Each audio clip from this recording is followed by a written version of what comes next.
Ghost Hunters by Alan Upward. Chapter 1. The Story of the Green House, Wallington. In undertaking to relate some of my experiences in connection with the purchase and sale of haunted houses, I desire to make it clear that I have no theories to put forward on the subject of what is called the occult. I was successful in this class of business, but some of the adventures I went through were of such a character that I dared not continue. My nerves are fairly strong, but there are some things which I never wish to face again. I was first tempted to dabble in this unlucky class of business by the greenhouse, Wallington. My partner, Mr. Mortimer, our firm is Mortimer and Hargreaves, mentioned to me one day that he had had a client in to see him who was very anxious to obtain an immediate offer at almost any price for a house situated in what was then the rural district of Wallington. He says he cannot sell the house because people think it is haunted. It is all nonsense, of course, but the people in the neighborhood have got the idea firmly into their heads, and now, if any tenants come, they are sure to hear of it directly and get frightened. The result is that he has lost tenant after tenant, and now the reputation of the house is so bad that he cannot sell it. "What sort of a house is it?" I asked, "and what will he take for it?" "He says he will take anything, £500 if he can't get more, though the house cost £1,500 to build. You had better see the man yourself." I therefore dropped a line to Mr. Giltstrap, the owner of the greenhouse, requesting him to go down with me to see the property.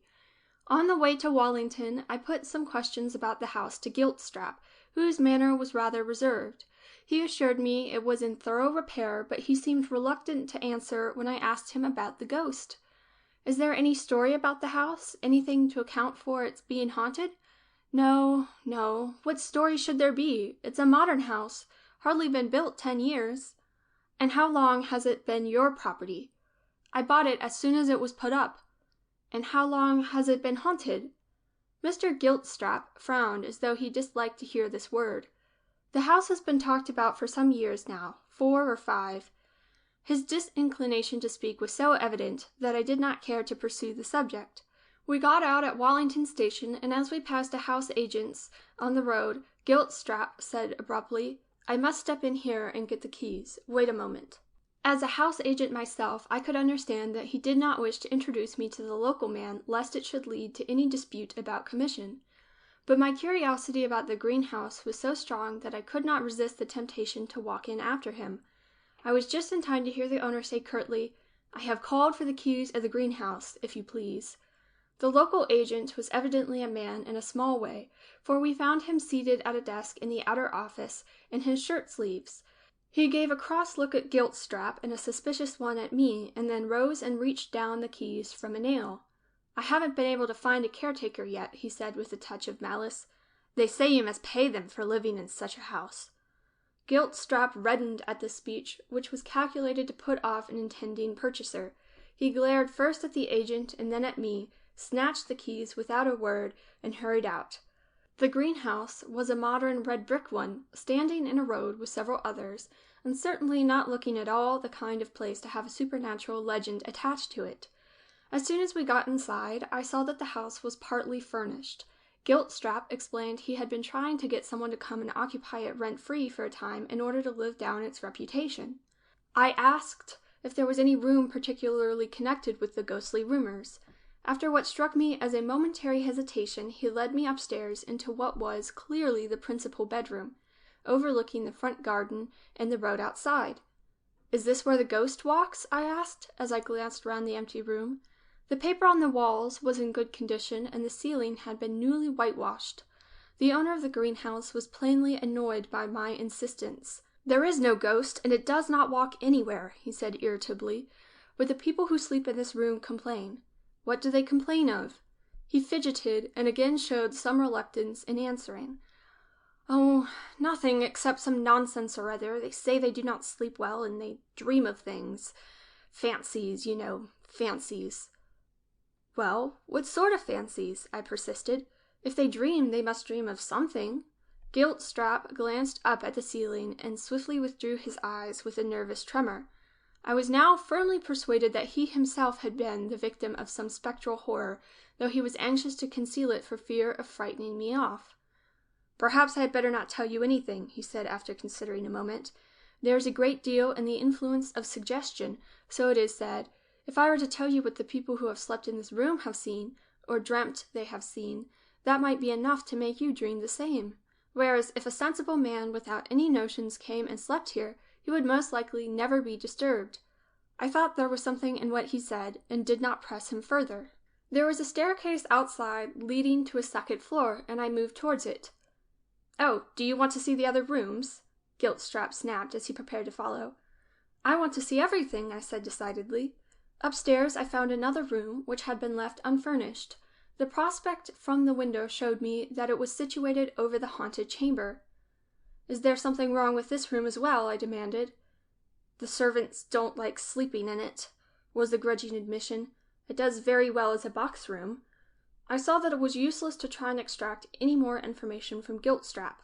After a thorough inspection, I decided that the house would be well worth £1,200 apart from its evil reputation. I went back to town with the owner and bargained with him on the way.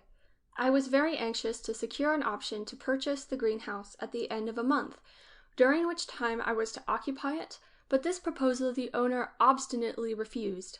"I want to sell it outright or not at all. If you live in it a month and have no trouble, I shall then be able to ask a reasonable price." Anxious to secure a bargain, I gave way and got out at Victoria, the owner of the greenhouse, at the price of £500. When I told my partner the next day what I had done, he declined to commit himself. "I shall know whether it is a good bargain or not when I hear what you have sold it for," he observed grimly. My next step was to secure some attendants, and to send down some furniture for the 2 empty rooms round which the mystery appeared to cling. In the course of the negotiations, I had occasion for the services of my lady secretary. I was accustomed to discuss business matters with her, and as soon as she learned the character of the present transaction, she surprised me by displaying an unusual interest in it. She even volunteered her assistance. "I wonder if you would mind my going to see the greenhouse, Mr. Hargreaves? I am very much interested in psychical research." "Do you mean that you really believe there was something in it?" I exclaimed in dismay. I had grown to look on Miss Sargent as a young lady of great intelligence, and I was not very well pleased at the idea of taking the ghost seriously. "I know that there are things in nature which ordinary rules do not explain," was the grave answer. "I have seen things myself which could not be accounted for by natural means." This was rather alarming. I recalled the strange, uneasy manner of the late owner of the greenhouse, and asked myself whether he had not been a secret believer in some occult happenings. "I am what is called a sensitive," Miss Sargent proceeded to explain. "I have a peculiar faculty for seeing any abnormal manifestations." A thought struck me. "Would it be possible for you to go and pass a night or 2 there?" I inquired. "I don't mind telling you that if the apparition or whatever it is can be exorcised, I hope to sell the house at a considerable profit, and I should be glad to pay a small commission." Miss Sargent appeared to welcome the suggestion. She was a good girl, the chief support of a widowed mother and 3 little sisters, and I knew she would like to earn something for them. The question was referred to her mother, who arranged to come with her, it being understood that I should form one of the party. I engaged a respectable woman to come in by the day, and, on the evening agreed upon, we went together to take possession of the haunted house. Miss Sargent and her mother were installed in the haunted room, and I decided to occupy the attic overhead. After a pleasant supper, the 2 ladies retired at about 11 o'clock. I sat up a little later, smoking a cigar and contrasting the cheerful evening I had just passed with the lonely ones I was accustomed to in my West End chambers.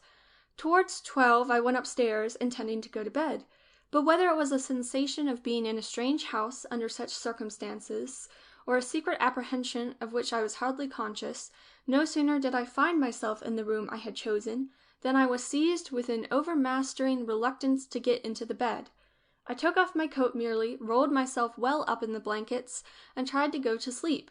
I am an old traveler, and have never experienced any difficulty in sleeping in my clothes in trains, or under similar circumstances. But on this occasion the attempt was hopeless.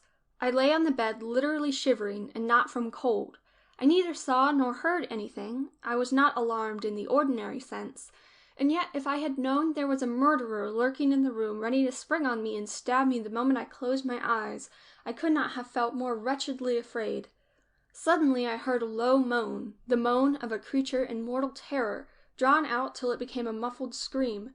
I flung off the blankets, raised my head, and listened with a beating heart. The moan was repeated, coming distinctly from underneath me.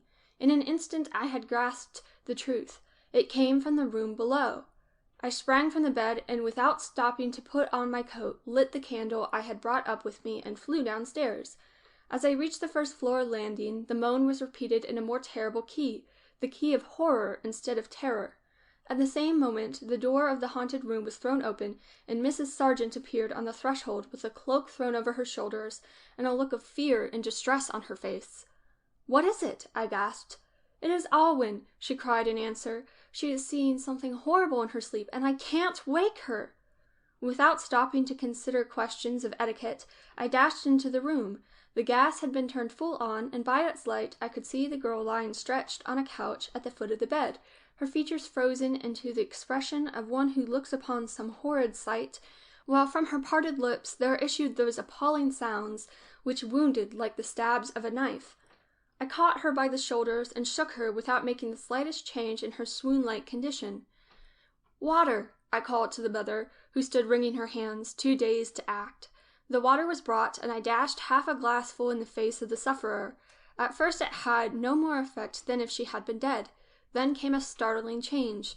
The moans suddenly ceased, the victim opened her eyes, which showed the dull, glassy stare of a somnambulist, and sitting half up, she commenced muttering so quickly and indistinctly that it was difficult to catch the words.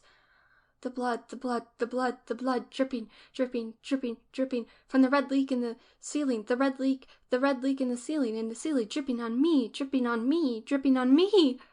The words rose into a wild shriek as her blank eyes were turned full on the ceiling overhead, the ceiling between her room and mine. Involuntarily I looked up. The ceiling did not show the slightest mark. As I had noticed when I went over the house with Giltstrap, it was newly whitewashed. I thought I now knew why. But the moment was not for reflection. "Help me to carry her out of this. Quick!" I called out to the mother. Between us we lifted up the unconscious girl and carried her out of the accursed room and into one adjoining, where we laid her on the bed. Hardly had she passed the doorway of the haunted chamber when the dreadful ejaculations began to die away, and the rigidity of the features to relax. In a short time the trance condition passed away into a deep sleep, and I was able to leave Miss Sargent to her mother's care. When she woke in the morning, her mother told me she remembered nothing whatever of what had passed in the night. She was barely conscious of having had a bad dream. At her own request, I described to her at breakfast what had occurred as minutely as possible. She was profoundly impressed. "I am certain," she declared with conviction, "that what I saw represents something that actually happened in this house. Dreadful as it sounds, I firmly believe that somebody has been murdered in that attic in which you sleep, and that his blood did drip through the ceiling of the room below, as I saw it last night." Reluctant as I was, for many reasons, to entertain such a suggestion, I dared not neglect it altogether. I determined, at all events, to do whatever could be done to solve the mystery. As soon as Miss Sargent and her mother had left the house, in which the elder lady would not hear of their passing another night, though her daughter did not seem in the least afraid, I went straight to the builder's in the neighborhood and engaged him to send some men to examine the flooring between the two haunted rooms. The builder received my order with marked interest. "I knew there was something the matter with that house," he observed. "It ain't likely that tenant after tenant would come away scared without something was wrong. Why, do you know, sir, in the last 5 years, since Mr. Giltstrap gave it up, I've whitewashed one ceiling in that house 9 times. "Then Mr. Giltstrap once lived in that himself, did he?" I exclaimed. "Seeing that I built it for him, I can say he did," was the answer. "And why did he leave it?" I demanded, fairly roused. But the builder could not, or would not, satisfy my curiosity on that head. "Mr. Giltstrap was a good customer of mine. He always paid me regular, and I ain't got nothing to say against him." The builder's interest led him to accompany his men, a carpenter and a plasterer, to the scene of action. I pointed out the place on the ceiling as nearly as I could judge it from which the ghostly dew had appeared to fall. The men took measurements, and then proceeded to the attic above, located a spot under the bed in which I had tried to sleep. The bed was quickly removed, the flooring stripped off, and in the space between the joints there was exposed a mass of lime. Both the men, as well as their master, were quick to declare that the lime could not have been left there when the house was completed. "That lime has been put there for no good," the builder asserted. "If you want some things hidden away and destroyed, there's nothing better than what lime is when it's fresh. It burns as well as fire and makes no smoke." "You mean a dead body?" I said, shuddering. "I don't say nothing about that," the builder answered, pulling himself up. "It ain't for me to say what that lime's been used for. All I know is it wasn't me that left it there, nor yet my men." The two men began clearing the stuff away. The volatile element had evidently evaporated long ago. As they struck downward with their tools, one of them went through the plaster of the ceiling below, and a shaft of light came up. An exclamation from one of the men followed. I bent down and peered into the cavity. On a large beam which here crossed the floor, I saw a deep black stain, the stain of long-dried blood. A moment after, the carpenter stooped suddenly, groped about with one hand amid the woodwork, and drew forth to the light a small, sharp stiletto, rusted with the same dismal stain. Nothing more was found. I gave the builder an order to entirely renew the flooring between the two haunted rooms, and from the time that was done there has never again been the slightest complaint from any occupier of the property.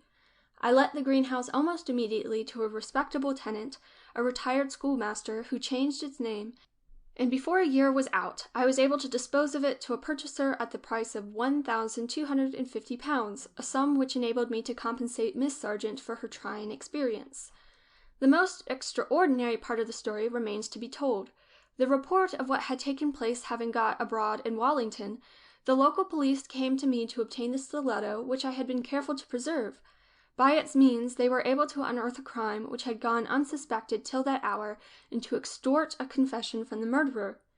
Into the details of this terrible case I do not mean to enter. It is sufficient to say that the victim had perished while asleep in the attic, and that his blood had actually soaked through the ceiling into the room below, which was that of his murderer, Giltstrap. End of Chapter 1.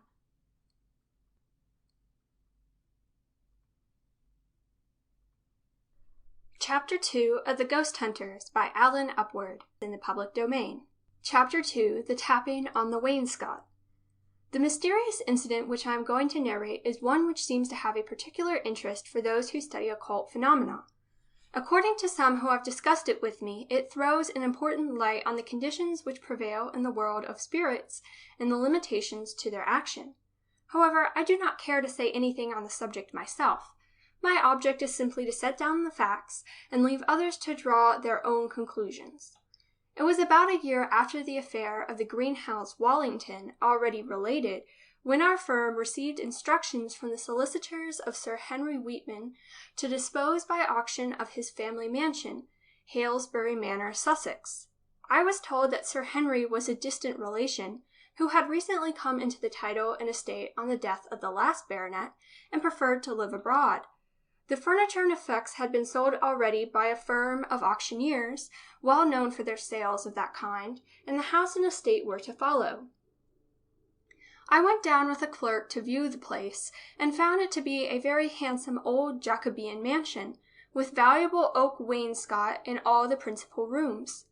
The caretaker who showed us over it was a dear old lady who had been housekeeper to the last baronet, and was evidently heartbroken at the prospect of the old family seat passing into the possession of strangers. Sir Christopher, that's my late master, would turn in his grave if he knew what was being done with the old place, she lamented, and I shouldn't wonder if he did know. I was busy directing the clerk and taking measurements of the more important rooms, and did not pay much heed to this obscure intimation. In due course we reached the first floor, and the housekeeper conducted us into a great square room with a huge fireplace and two windows commanding a view over the park. I was surprised to find that this room had not been stripped so completely as the ones downstairs. It still contained a magnificently carved oak bedstead, a four-poster, equal in size to the bedroom of a modern flat. "This is the room Sir Christopher died in," the old lady said impressively. "He died in that bed. King Charles I once slept in it." "And why hasn't it been removed like the rest of the furniture?" I naturally asked. "It is fixed to the floor, for one thing," was the answer, "and Sir Henry thought it would fetch more by leaving it where it is. But I believe he would have it taken away now if he knew what I know." Mrs. Musgrave, as the old housekeeper was named, nodded her head and pursed up her lips, after the manner of old ladies when they have a secret which they are longing to tell, but which they think it due to their dignity only to part with under pressure. "Why, what is it, you know?" I asked, with an interest by no means feigned. "Perhaps I ought not to speak of it," the housekeeper returned, with a glance at my clerk. I sent the young man into the other room and repeated my question. "Well, sir, it may be that I ought not to be the first to mention it, but it's being talked of in the village, and if you didn't hear of it from me, you'd hear it from somebody else most likely." Mrs. Musgrave lowered her voice. "This house is haunted, sir." Remembering my late grisly experience, I did not reply as lightly as I might have done once to such a statement. "Haunted? How? In what way?" "You may believe me, or you may not, sir," Mrs. Musgrave said with deliberation, evidently in no hurry to come to the point. "There are some who can hear it, and some who can't. Some say it's only fancy, and others that it's the spirit of Sir Christopher. But all I can say is I wouldn't pass a night in this room again, not if you were to offer me £50. This was not a very pleasant hearing. If a report of this kind were current in the village, it would be pretty sure to reach the ears of any intending purchaser, and perhaps choke him off. An old family ghost, or the tradition of one, is sometimes considered an attraction to a venerable country seat. But any really unpleasant phenomena, particularly if of quite recent date, would be a very decided drawback in most people's eyes. "Can you tell me exactly what you did hear?" I asked. "It is a tapping, sir, a tapping on the wainscot just over there." She pointed to the wall opposite the foot of the bed. "I was lying asleep in the bed, sir, for when the house was stripped and Sir Henry went away, I thought there would be no harm in my sleeping here, and I wanted to say I had slept in the same bed as King Charles. But it's my belief that Sir Henry must have heard the tapping himself, and seen something as well that frightened him, and that's why he was so anxious to clear everything out of the house and leave it." I listened, hardly knowing what question to put next. At last I inquired, "Do you suggest, is there any reason to suppose that there was anything wrong about Sir Christopher Wheatman's death?" The question took Mrs. Musgrave by surprise. "Wrong, sir? What should there be wrong? I'm sure the poor gentleman couldn't have died more peacefully. Miss Alice and I were with him the whole time." "Who was Miss Alice?" "His daughter, at least his adopted daughter. She had lived with him since she was a baby, and he made no difference between her and his own flesh and blood." Mrs. Musgrave's voice changed again as she added, "And in my belief it's on her account that Sir Christopher walks." "Why?"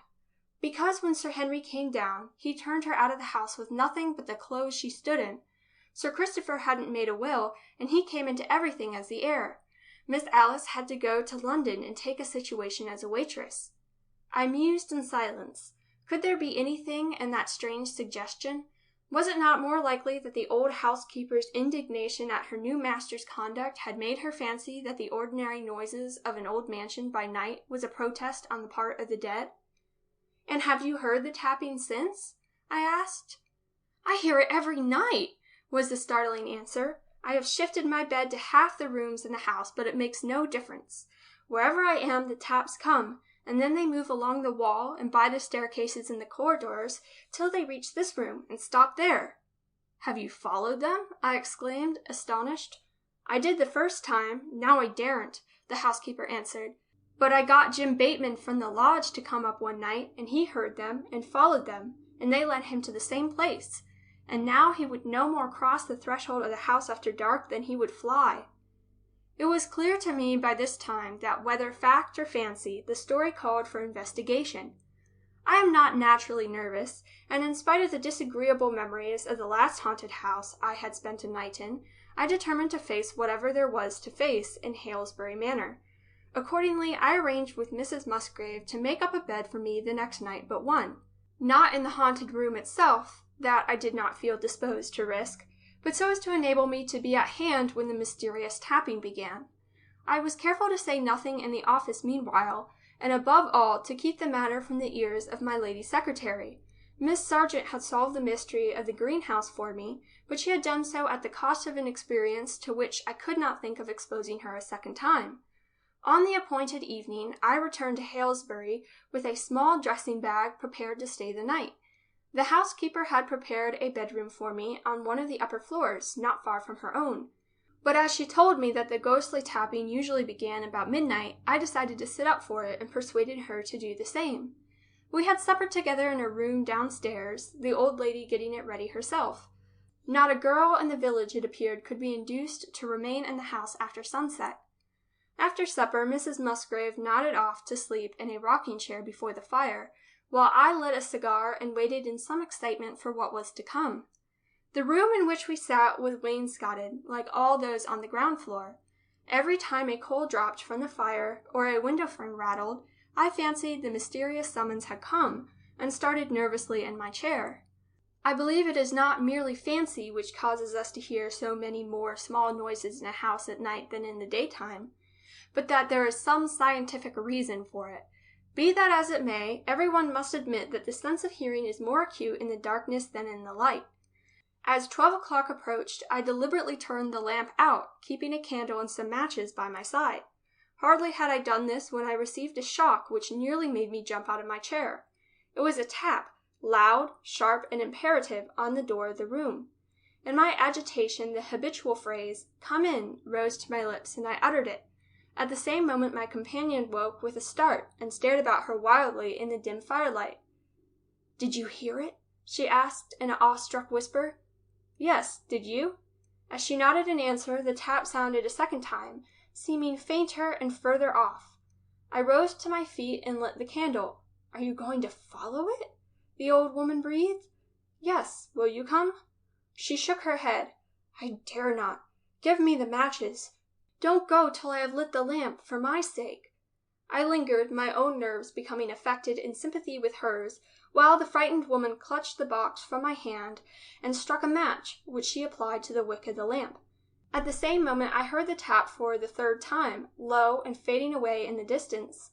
I strode to the door of the room, opened it, and passed out into the passage, leaving the door ajar. The ghostly tap sounded again far away in front of me, at the foot of the great staircase. I strode after it with quickening steps and throbbing pulses, carefully screening the candle flame with one hand. It moved on up the stairs, seeming to fly before me, and I almost raced to catch up that beckoning sound. Along the main corridor overhead I was drawn, straight to the door of the death chamber. As I crossed the threshold and the huge four-poster loomed up in the shadow, the character of the ghostly sound underwent a change. Instead of a single tap, traveling with the speed of a terrified man fleeing from pursuit, it became a hurried knocking, moving round the room behind the wainscot as if in search of something. I could have sworn that someone or something was feeling its way along. The daunting sounds arrived at the middle of the wall opposite the foot of the great bed and became stationary. Once, twice, thrice. That awful tap broke the silence, louder and more menacing each time. And then, all at once, the flame of the candle turned blue and went out, leaving me in the stillness, in the darkness, with the feeling that I was not alone. How I got downstairs again I can hardly remember, but I am not ashamed to say that never was a sight more welcome than the lamplight streaming through the open door onto the passage as I rushed towards it. Mrs. Musgrave gave me a glance and screamed, "You have seen it?" No, I said, but the light went out, and I had no matches. I related my experience in a few words, and then made a confession. "I cannot sleep in this house tonight, Mrs. Musgrave. I must go down to the village and try to get into the inn." To my relief she offered no opposition. I fancy I was not the first person who had left her at the same hour for the same reason. Not even in the morning did I feel inclined to return to the haunted house. I went up to London by the first train, and going straight to the office, asked Miss Sargent to come into my room and told her everything. She listened with intense interest, not interrupting by so much as a movement till I had come to the end. Then she said with grave decision, "You must let me go down and spend a night in that room, Mr. Hargreaves." "Don't think of such a thing," I exclaimed. "I should never permit you to run the risk of such a shock as I had last night." "It is a matter of necessity," Miss Sargent replied firmly. "It is a matter of duty. I cannot doubt that the tapping on the wainscot has a meaning. It is a message from the dead." "A message? I don't understand." I don't profess to understand it myself at present, but I do believe that it is an ordinary case of what is called haunting, where a spirit appears to be bound in some way to a particular spot. Neither do I believe that the object of this manifestation has been to drive the new owner of the house away, or to render it uninhabitable. Then what do you suggest? I feel sure there is a reason for the taps always coming back to one particular place on the wall of that one room. A light seemed to break on her mind as she spoke, and she added quickly, I should not wonder if there were something hiding behind the wainscot, perhaps a will or a paper of some kind. I recalled what the housekeeper had told me about the adopted child of the dead man, turned adrift so heartlessly by the heir to his wealth. Pray heaven, you are right, I ejaculated fervently. I will go down again and have the wainscot removed. But mind, this must be kept a strict secret. If Sir Henry Wheatman or his solicitors heard what I was doing, I might get into serious trouble. Out of gratitude for Miss Sargent's suggestion, I invited her to be present at the opening of the wainscot. I had confided my hopes and intentions to Mrs. Musgrave, who was intensely excited at the prospect of justice being done to her beloved young mistress. To think that I should never have guessed what it meant, she cried, and I thought I understood it better than anyone else, too. Did you think there was any reason for the tapping on that particular spot, then? Miss Sargent asked. To be sure I did. That is just where Miss Alice's picture used to hang, so that Sir Christopher could see it every morning when he woke. Sir Henry had the picture sold with all the others, and I thought that was why Sir Christopher couldn't rest in his grave. I saw a look of disappointment steal over Miss Sargent's face. It may be that Mrs. Musgrave is right, she said thoughtfully. Very often the spirits seem to have very little motive, or what seems very little to us, for what they do. Well, we shall see, I responded, not willing to give up my hope on the poor orphan's behalf. I had brought down an expert cabinet-maker from London, and he went to work quickly and neatly. A great space of the wall was stripped of its wainscot, and we searched anxiously for any sign of a hiding place behind. We searched vainly. To the bitter disappointment of all three of us, there was not even a vestige, not so much of a scratch, on the wall to indicate that anything had ever been concealed there. To complete our discomfiture, the cabinet-maker gave it as his opinion that the wainscot had never been disturbed since it was put up in the reign of James I. I was right, you see, miss, said good Mrs. Musgrave sorrowfully. It's the thought of Miss Alice's picture that keeps Sir Christopher out of his grave. She spoke as though the deceased baronet were an invalid suffering from sleeplessness at night. Miss Sargent shook her head, but said nothing. She seemed to be reflecting deeply. We left the cabinet-maker with strict instructions to replace the wainscot so as to leave no trace of his operations, and went downstairs. Half an hour later, as we were sitting at lunch, Miss Sargent suddenly spoke.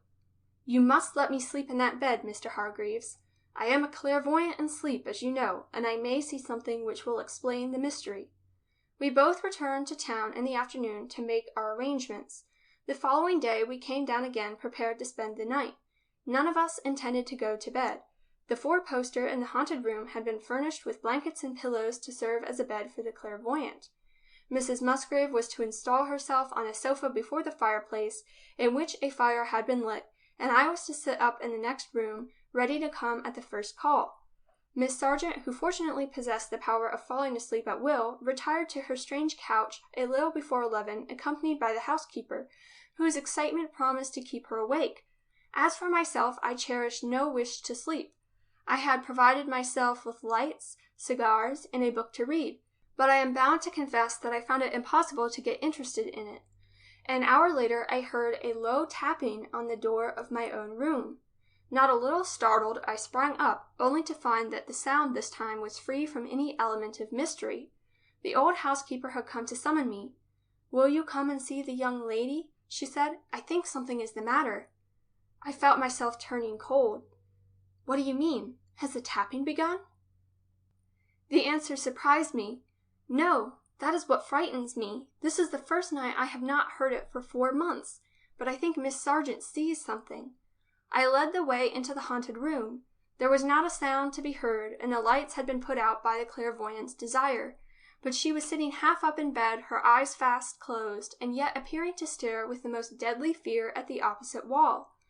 Suddenly a sharp cry broke from her, followed immediately by the same frantic rush of half-articulated syllables which had so alarmed me on the night in the greenhouse. "Leave it alone! Leave it alone! Leave it alone! Put it back! Put it back! Put it back! Ah, he's taken it!" With these last words, uttered loudly in distinct tones, the sleeper's eyes suddenly opened, and she gave a fearful shudder. Tap! Tap! Tap! If ever I have heard any sounds in my life, I heard those knocks by an unseen hand on the wainscot at which we all gazed, unable to stir till the knocks ceased. It was too much for the nerves of any of us to bear. I caught the half-fainting girl in my arms as she threw herself from the great four-poster, and the three of us did not breathe again till we were safe in the housekeeper's little sitting-room downstairs. There, after she had rested and taken a soothing draught prescribed by the housekeeper, Miss Sargent related her vision. I saw a picture hanging on the wall. The man approached the picture and raised his hands to take it down. "One of the auctioneer's men, my dear," was Mrs. Musgrave's murmured comment. At that instant I saw suddenly, appearing from nowhere in front of the picture, a corpse. "A corpse!" we both ejaculated in horror. "Yes, a dead man in a winding sheet, with his head swathed in white bandages. The corpse seemed to try to thrust back the living man. He went on without noticing it and took down the picture. I can hardly describe how, but just as though the corpse were not there. The dead man seemed to try to detain him, but he walked off with it. Then I awoke." A cry burst from the poor old housekeeper. "It was my poor master," she moaned, "trying to save Miss Alice's nice picture." The other said nothing, but bent her brows as though profoundly dissatisfied with the seemingly puerile interpretation of the mystery. I watched her with expectation. I had come to look on Alwyne Sargent as a woman of more than ordinary powers of mind, apart altogether from her extraordinary occult faculty, and I confidently anticipated that she would not let the matter rest there. "The picture must be replaced," she said after a long interval of meditation. "We cannot leave things as they are. At all costs the picture must be found and hung up there again, if only for one night." "I should think that could be managed," I said, though I did not much relish the idea. I saw that Miss Sargent wanted to make fresh trial of her clairvoyant powers, with the picture in its place, and I dreaded the injury which these agitating experiences seemed likely to do her. However, I shared her feeling that the mystery must be probed to the bottom. The very next day I called on the auctioneers who had charge of the sale at Halesbury Manor, and asked them to let me go through their books. I told them nothing except that I had been asked to recover a family portrait included in the sale by oversight. They were very obliging, and with their assistance I found that a picture catalogued as "Portrait of a Girl" had been sold for £12 to a gentleman living at Sydenham. I went out there the same evening, and saw the purchaser, who was a common councilman of the city of London, and evidently given to speculating in pictures, with which the house was crowded. He saw his advantage and drove a rather hard bargain with me, but in the end he agreed to let me have the picture to show to the client whom I pretended to have in the background, on my paying a deposit. Then he led me upstairs to a small smoking-room, where I saw the picture hanging in an obscure corner. With hands trembling with excitement, I took hold of the frame to lift it off the nail. As I did so, the nail itself gave way, and the precious portrait crashed to the ground, the frame coming in pieces. I fell on my knees with a cry of dismay, when I was astonished to see, among the broken portions of the frame, a blue foolscap envelope endorsed in shaky handwriting, "Will of Sir C. Weetman, Bart." The will gave the whole of his property to his adopted daughter, Alice Weetman. Human nature is a curious thing. As soon as I had made out the contents of the document thus miraculously discovered, and he knew that the picture was that of a young lady who had come into a great fortune, the owner insisted on my accepting it as a free gift for the fortunate heiress. It now hangs in its carefully restored frame, in its old place at the foot of the historic bed, and the tapping on the wainscot in Halesbury Manor has been heard no more. End of Chapter 2. Read by Elsie Selwyn.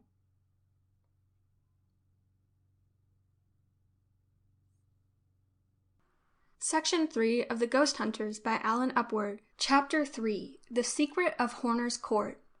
I had by this time acquired quite a reputation in business circles as a buyer and investigator of houses reputed to be haunted. The transactions I made were usually very profitable since, as the agents were unable to either let or sell the ghost-ridden property which they desired me to purchase, I was able to secure it on favorable terms. Miss Sargent, my lady's secretary, who possessed the gift of clairvoyance, was of great assistance in probing mysteries connected with haunted mansions. Not long after the fortunate ending of the adventure at Halesbury Manor, I was approached by one of the leading firms of house agents in the West End with reference to another haunted house. Horner's Court, as this place was called, had been on the books of the firm for many years, but they had been unable to find either a tenant or a purchaser for it on account of its reputation. The partner who called on me described it as a well-built 18th-century house situated in a northern county, on the outskirts of a famous forest. 2 dukes lived in the immediate neighborhood, so that the house ought to have fetched almost a fancy price from one of that numerous class who appreciate high society. But for some reason or other, no one seemed willing to take the place. I listened to all Mr. Rosevier had to say, and asked if he could tell me anything definite about the prejudice or superstition which affected the house. He shook his head. "I can tell you nothing. It was placed in our hands by the trustees of the estate. I don't even remember whether they are acting for a minor or how the property stands. Nor who occupied the house last, I suppose. A widow, I believe, a woman of rank, Lady something or other. She gave it up on her marriage to a second husband. Perhaps it is haunted by the ghost of the first," Mr. Rosevier added jocularly.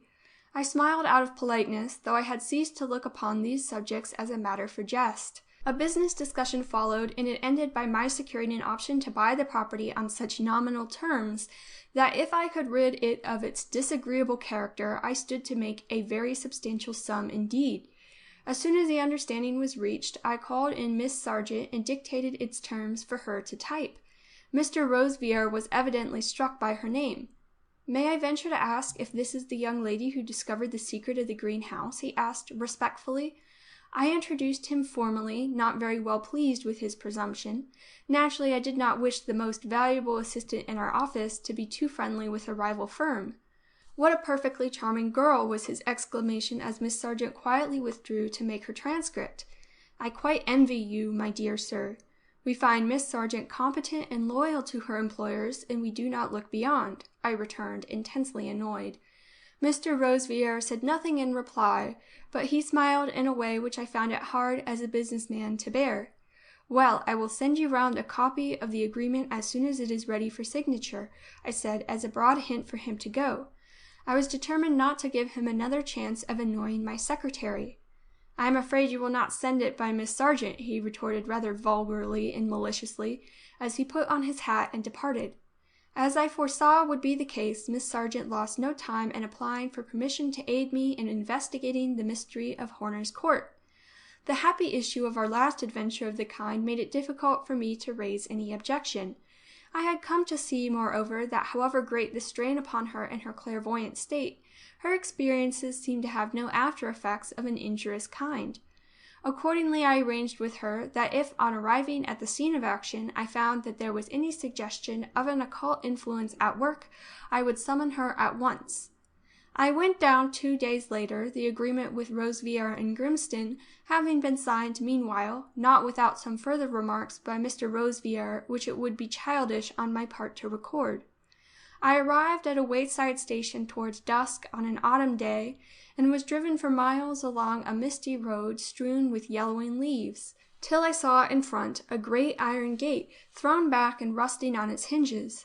Through this opening the dog-cart drove, and brought me along an avenue of black and naked trees to a gaunt house that stood and frowned at its own reflection in a dreary reed-grown pool. I caught my breath at the sight.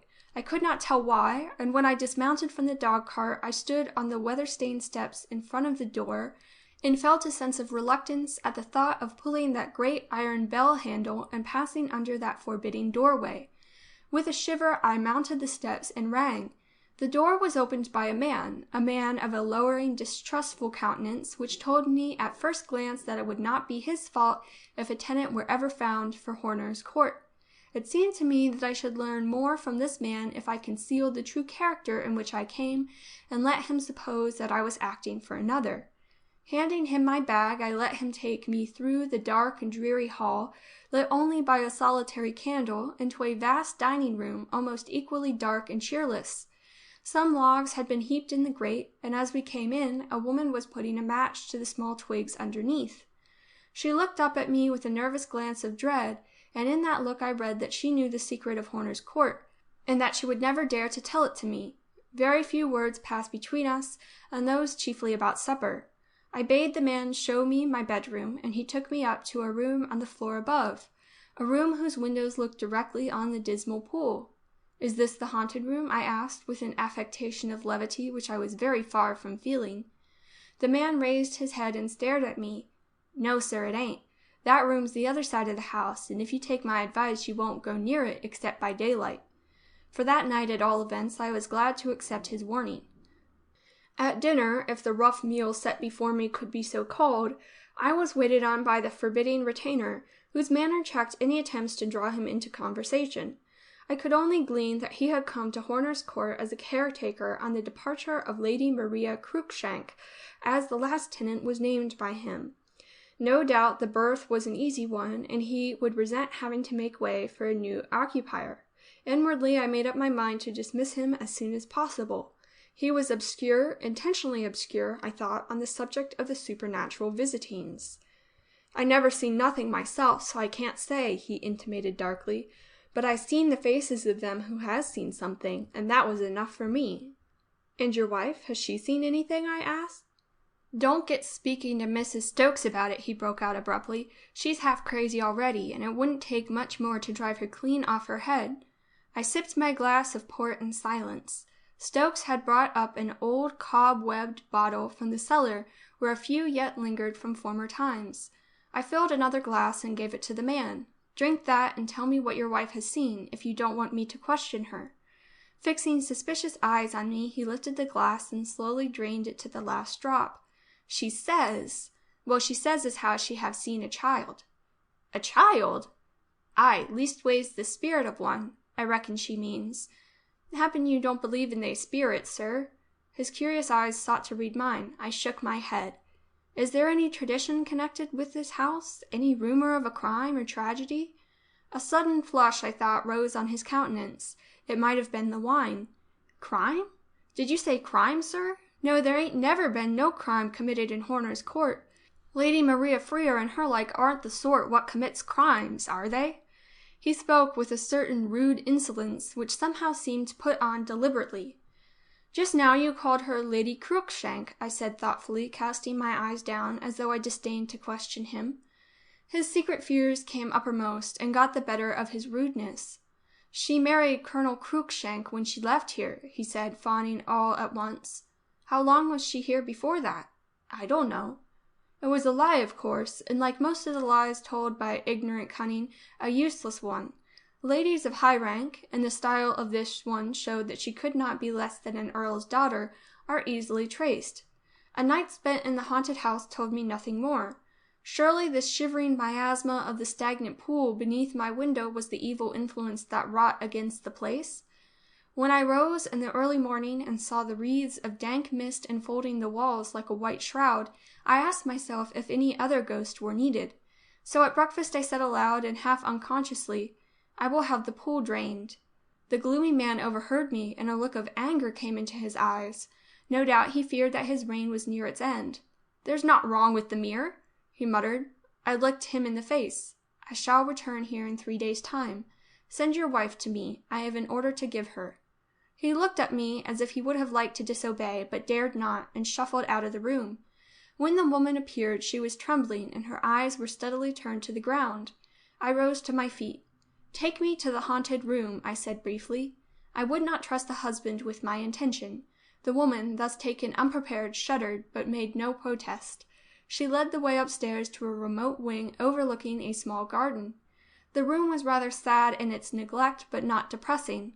On the walls I saw some colored prints, such as are sold at Christmas time with the illustrated papers. "Who used this room in Lady Maria's time?" I asked, stealing a glance at the distressed creature. "I don't know." It was the husband's answer, no doubt repeated by his order. "The house is haunted by a child's ghost. "This looks as if it might have been a nursery," I prompted. The woman turned very pale but made no motion. Had she a child? And did he die here in this room? And were there any circumstances? Dark and dreadful circumstances? I was proceeding earnestly when all at once the woman threw up her hands and, uttering low moans, tottered out of the room. I passed her in the corridor and stopped to whisper in her ear, for I knew not where her husband might lurk. "I shall return here with a lady who can read the secrets of the dead, have this room ready for her to pass the night in, and prepare the adjoining room for me." I thought she would have taken my words as a threat, but she lifted her eyes to mine imploringly, and I just heard her breathe, "Thank heaven!" When I went down to Horner's Court with Alwyne Sargent, we did not go alone. An experienced nurse accompanied her, and I brought down, in the disguise of a valet, one of the shrewdest and most determined officers of Scotland Yard. A peerage had disclosed that Lady Maria Cruikshank was sister to the Earl of Gaysthorpe, and that her present residence was in Florence, Italy. Private inquiries added the information that she was the mother of one son by her former husband. The boy was now 17 and traveling with a tutor. When we arrived at Horner's Court, the caretaker received us with the same discourteous air. His wife, he told us, was unwell, but a woman had come up from the neighboring farm to attend to us. The police officer, by virtue of his supposed position, assumed the right of penetrating into the servants' quarters of the mansion. I followed Miss Sargent and the nurse upstairs, whither the woman led them. The first glance round the room prepared for their reception showed me that it was not the one which I had formerly explored. Yet it was like it. Even the very picture seemed the same. Only, when I passed into the next room, and saw it artfully heaped up with lumber, did I feel sure that the substitution was intentional. I questioned the woman, who told me truthfully enough, I have no doubt, that she knew nothing of the interior arrangements of the house.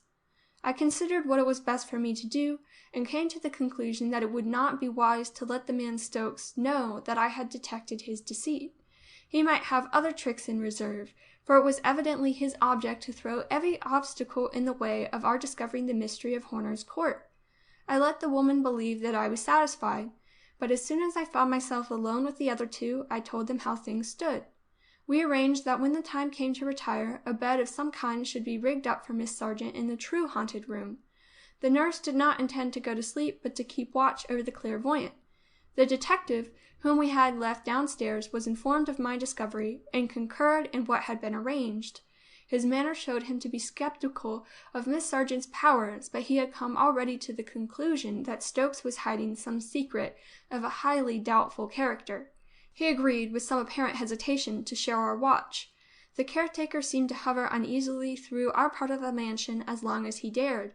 As we sat in the dining room, we heard him locking and bolting the great hall door with infinite precaution. "That man is certainly afraid of something," the police officer remarked.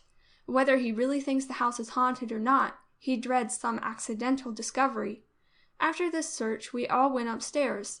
Miss Sargent's couch was made up for her in the room half choked with lumber. The nurse carried in an armchair for herself to sit beside the sleeping girl. The detective and I took seats into the corridor, ready in case the man we both suspected should come prowling along in the night. The detective, Mayhew, declares that he saw nothing, was aware of nothing strange or uncanny happening that night, but he says that he saw me shiver and turn pale without visible cause. All at once I heard a sound from the other side. Before I could gather what it was, I felt my hair stir and rise, and at the same moment the door was softly opened. Alwyne Sargent stood on the threshold, her face drawn with wonder and dismay, and her eyes fixed in the unseeing gaze I had learnt to know and dread. Behind her I discerned the figure of the nurse with finger uplifted. "Do not wake her, for your life," she warned me. "The shock might endanger her reason. We must follow where she goes." By this time Mayhew had risen to his feet, an expression of amazement on his face. The somnambulist stepped out into the corridor and moved slowly down it in the direction from which my fear had seemed to come. The three of us stole after her on tiptoe, scarcely daring to breathe. She led the way without hesitating downstairs into the hall. There she halted for a moment, as though uncertain which way to turn, but her hesitation was quickly over. She turned away from the main door and made her way first into a drawing-room, and thence into a conservatory with a glass door at the end leading into the grounds. There was barely light enough for us to follow her without stumbling against the furniture and the wooden shelves in the glass house. But the sleeper moved on surely, without mistake. She reached the glass door some way in advance of us, and we heard her turn the handle. Then there was a low, desolate cry, and she shook fiercely at the unyielding door. Mayhew and I darted forward. The door was locked, and the key had been taken away. "This is some of that rascal's work," the detective muttered. "May I break the lock?" By this time whatever skepticism he may have felt had evaporated in the excitement of the quest, and he was as eager as myself to see the end. "Yes, break it," I said. He dashed his foot against the flimsy door, and it burst away from its fastenings. The shock produced no effect on the somnambulist, but she put out her hands and groped as though to ascertain if the obstacle had been removed. Then she heaved a sigh of relief and passed out onto the lawn. Turning to the right, she followed a winding path which led down to the edge of the stagnant pool. I quickened my steps to come up with her, determined at all costs to prevent her falling into the water. As if conscious of my intention, she hastened on till her walk became a run. I sprang forward and was just in time to throw my arms round her as she reached the brink and threw out her hands in a gesture of supplication or despair. Then, even as I held her rigid form, I did not hear, but I knew of a splash far out in the middle of the water and a deep, silent ripple that slowly passed across the surface of the pool. Neither of our companions saw or heard anything. After an instant's agonized struggle, the somnambulist awoke in my arms, crying hysterically. The nurse advanced hastily and took her from me, soothing her and turning her steps back towards the house. As we neared the conservatory door, the police officer uttered an exclamation and darted forward. He told me afterwards he was certain he had seen the face of Stokes peering out with a look of no common fear, but the man was not to be found. "I will have the mirror dragged the first thing tomorrow," I declared. I remembered now the aversion shown by Stokes at my former proposal to drain the dismal pool. The rest of the night passed off without incident, but in the morning the woman who had been waiting upon us came and made the surprising announcement that the caretaker was nowhere to be found. Both he and his wife had fled from the house and from the neighborhood without a word of explanation, and neither of them has ever been heard of since. It was only possible to suppose that the man had been drawing a secret allowance so as long as the mystery of Horner's Court remained undiscovered, and that what he had seen on this night had convinced him that the game was up and that he would be safer out of the way. As soon as the necessary appliances could be obtained, the pool was dragged opposite the spot where the somnambulist had stood. Horrible to relate, the drag brought up the skeleton of a child of about 7 years of age. As soon as the detective Mayhew saw this tragic evidence, he made up his mind that a serious crime had been committed. The subsequent investigation was conducted by him, and I need only tell briefly its result.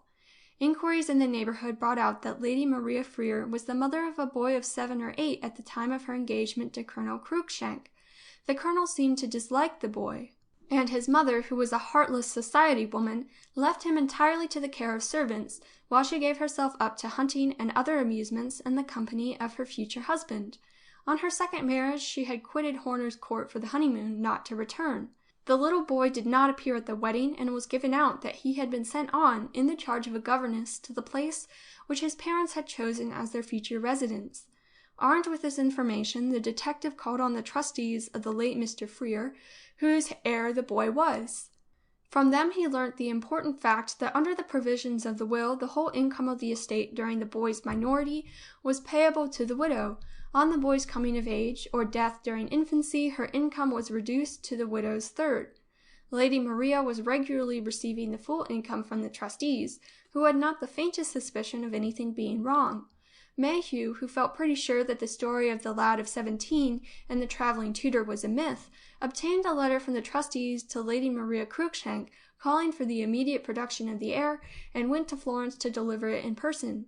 The wicked mother, thus taken unawares, showed more fear than remorse. She made a confession, which the detective was content to accept as probably near the truth. The boy had died in the room at Horner's Court, and if his death had not been wholly due to neglect, at least his life might have been prolonged by the care and devotion of a mother who really loved her child. Unwilling to lose the greater part of her income, to which she owed the prospect of a second husband, the heartless woman had concealed the state of her son's health from everyone but the two Stokes, and when the poor child died, she had paid Stokes to dispose of the body in the pool in front of the house. Her plan was to draw the income of the estate up to the last moment, and then send a certificate of her son's death from some foreign place where a doctor could easily be bribed. The trustees forbore to prosecute, but I am glad to say that they firmly refused to pay another penny to Colonel Cruikshank's wife, till the whole of the sums she had fraudulently obtained had been stocked out of her lawful dower, and when last heard of, the pair were living in abject poverty. Horner's Court has become the residence of the High Sheriff of shire. End of section 3. Read by Elsie Selwyn.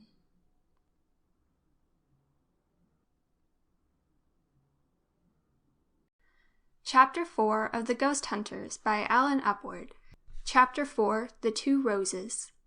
It would give needless pain to members of the family who are still living in the neighborhood if I were to go into the circumstances in which the ancient seat of the Hedges of Essex came into the market.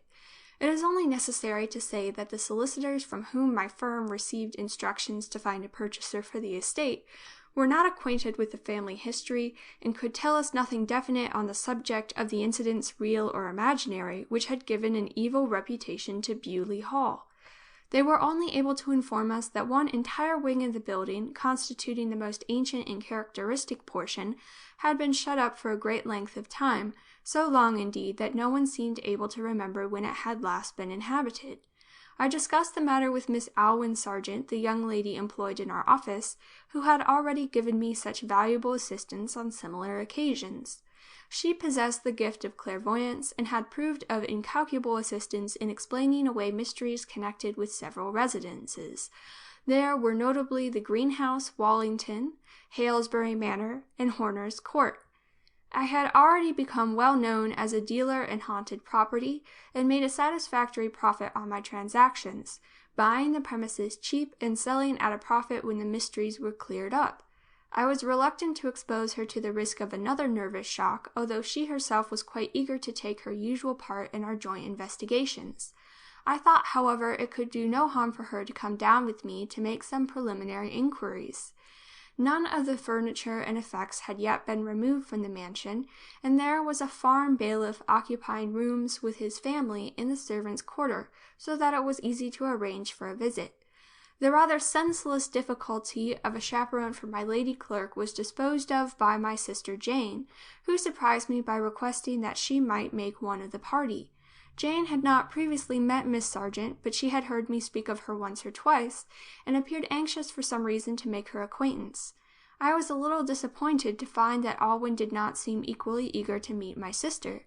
In fact, she went so far as to say that she felt nervous at the prospect. I could only assure her that my sister Jane was a most unassuming, ordinary person, quiet, shrewd, and observant, and moreover devoted to me. But this information did not allay Miss Sargent's apprehensions, which seemed to increase as the moment for our departure drew near. The ceremony of introduction took place on the platform at Liverpool Street. Both ladies, I thought, were more carefully dressed than seemed necessary for a purely business journey, on which we were to meet no one of any consequence.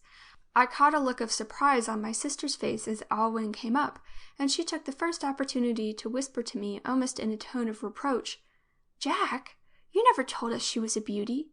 "Miss Sargent is a valued member of our clerical staff," I replied severely.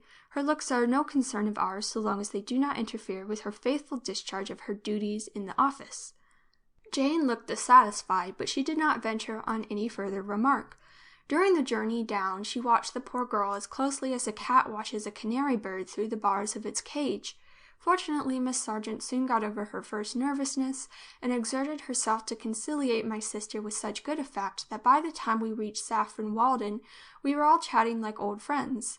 Jane rather embarrassed me by forgetting the business relationship between Miss Sargent and myself, and referring to me repeatedly by my Christian name, so that I was rather glad that my partner Mortimer was not present.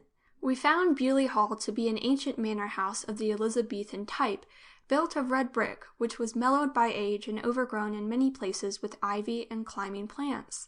The principal feature was a large and lofty hall, on much the same design as the London Guildhall, but on a smaller scale. It was stone-paved and was paneled halfway up the walls with very valuable old oak. The hall, I must explain, separated the two wings or halves composing the mansion. The modern portion, which had been in constant use up to the death of the late owner, had been built on to the great hall at its lower end. The haunted wing, if it should be so called, was connected with the upper end. Here there was a dais, also paved with stone, stretching from side to side of the hall. The door into the ancient wing opened off one side of the dais, and on the opposite side was another smaller door, like a postern, which we found led into a little rose garden behind the house. The only other feature that I need dwell on was a gallery, which the bailiff's wife, who showed us over the place, called the musician's gallery. It overlooked the dais facing the door into the rose garden, and when we went upstairs we found it was approached by a corridor that traversed the whole length of the haunted wing. The woman who acted as our guide was very uncommunicative, partly, I believe, because she really had heard very little, and partly because she fancied that she would lower herself in our eyes by betraying any interest in the lore of superstition. When I asked her if she could tell us anything about the ghost, she tossed her head in disdain. "I don't know of any ghost," she declared, "and I don't hold with any talk about such things. It's only the laborers that believes in them hereabouts." The social cleavage thus indicated forbade further inquiry. The bailiff's wife informed us, however, that the disused part of the mansion had been shut up long before she was born, and she made a great deal of difficulty about letting us spend the night in it. "It's all dust and cobwebs," she explained to me. "Everything there is exactly as it was left 100 years ago, and more, I should say.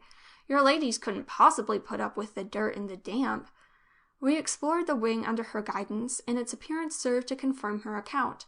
The old hangings clung mouldering to the walls, ancient weapons grown rusty with neglect were suspended along the sides of the corridor, and the bedroom's old four-poster beds were covered with the embroidered quilts of another age, and the robes and brocades of a past generation still filled the closets. Even my staid and demure sister could not resist the temptation to rummage in some of the cupboards and examine the decayed fineries they contained, while I felt no less strongly attracted by the fine specimens of 17th and 18th century arms. I found that one superbly mounted pistol which I took down from its place actually had the left barrel still loaded, though the priming had long since disappeared. Alwyne approached me as I was examining the pistol, and I showed her the flint still in the hammers. She regarded the weapon with peculiar attention, taking it in her hand with a meditative, musing look. "I wonder how the other barrel came to be discharged," she said. So far we had been able to glean nothing from the impenetrable obstinacy of our guide. After selecting our rooms, which the woman reluctantly promised to provide with some bedding from the other part of the house, we came back into the great hall. I have already mentioned the dais which occupied one end, with the two doors opening off it. Across the dais there extended an ancient table, long and narrow, made of a single beam of oak. Someone threw out the suggestion that we three should dine on this seigneurial board, in imitation of the olden time. When I requested the bailiff's wife to make the necessary arrangements, she exhibited some slight dismay. "Of course it's for you to do as you wish, sir," she said, "but perhaps your ladies don't know that this table has the blood-stain on it." We seized eagerly upon this allusion. "What blood-stain? Where?" we demanded, crowding round the black and venerable board. The woman pointed to the end of the table nearest to the door into the rose garden. Surely enough, the wood seemed to have a darker tinge at one particular spot. The mark was about the size of a man's hand. "Is there a story about this stain?" I asked, hoping to get upon the track of the ghostly legend of the hall. But the woman could not, or would not, be drawn. "It's an old secret in the family, I've heard, how the stain got there. I don't rightly call to mind what it was, but I do think there was a murder in the hall. Some say it was 100 years ago, and some 200, and the murderer was Sir William Hedges. But anyway, the table hasn't been used from that day to this, and the family never would have it touched." Miss Sargent showed herself intensely interested in this account, scanty as it was. "Who knows that there may not be some sympathetic force concentrated in this particular spot," she said reflectively. "I think that instead of our dining here and possibly disturbing the magnetism of the table, it will be better for us to try to hold a séance here at night. Although my recent experiences had cured me of a good deal of skepticism with regard to the occult, I still draw the line at ordinary spirit rapping. I hinted as much to Alwyne." "That is not exactly what I meant," she explained. "I am not a medium in that sense.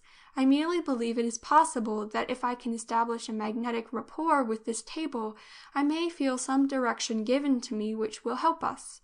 My sister, I could see, was a good deal puzzled by this mystic language. In the end, however, Miss Sargent had her way. We dined and spent the first part of the evening in the modern side of the building, and then adjourned about 10 o'clock to the dark and echoing hall. We placed ourselves round the end of the table which bore the faded mark of blood, and extinguished the candles we had brought with us. It was a bright moonlit night, and the white rays that streamed in on us through a huge mullioned window filled the hall with shadows that were startling in their distinctness. Whether because of this brightness or from any other cause, our sitting had no immediate results. If Miss Sargent were susceptible to any influence, magnetic or otherwise, this was evidently not the right occasion for it. After a quarter of an hour passed in silence, she rose suddenly from the table with a sigh, and announced her intention of retiring to sleep. "It is only when I am asleep that I seem to be sensitive," she remarked. "I do not know how it is. This spot fascinates me, and yet if I sat here all night I don't believe anything would happen." I allowed the two ladies to go upstairs by themselves. The old hall fascinated me by its emptiness and silence, and I paced up and down on the paved floor smoking a cigar and pondering a certain question which my sister's attitude toward Alwyne had forced me to look in the face. How long was I going to allow Alwyne Sargent to hazard her nerves and possibly her brain in these uncanny experiments? I asked myself the question no longer as it concerned the clerk in our office on whom I depended, but as it concerned the girl who, stubborn old bachelor as I was, had actually made me think it possible that I might do worse than part with my freedom. I wish it to be distinctly understood that there was no foolish nonsense in my mind when I thought of Alwyne.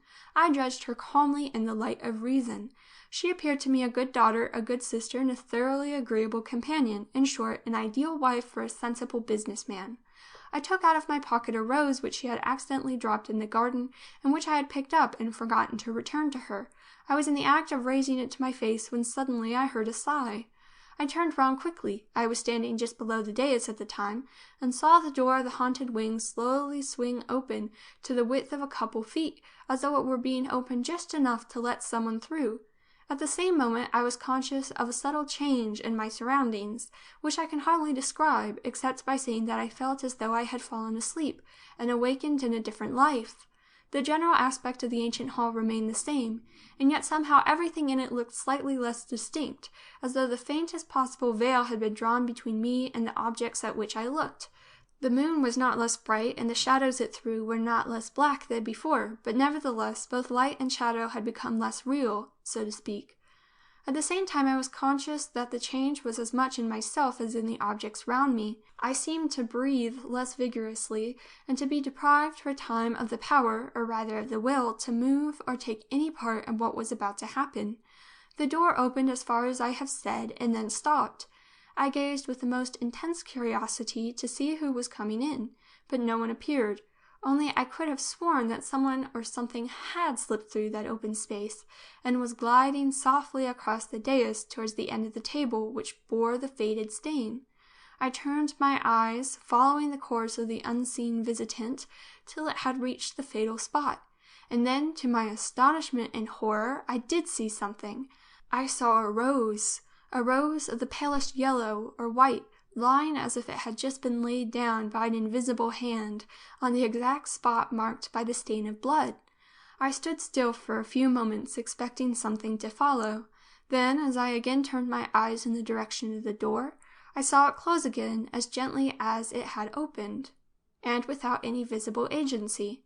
How long I stood in a manner enchanted, gazing from the closed door to the white rose lying on the board, I cannot say. It seemed half a minute. It may have been half an hour. Then I was aroused by a sound which clearly belonged to the world of reality. It reached me from above, and on looking up I saw a figure that had appeared in the musicians' gallery, which I have described as overlooking the dais. At first sight I could have imagined that this figure was only a phantom of the brain, in keeping with the extraordinary illusion which I had just experienced.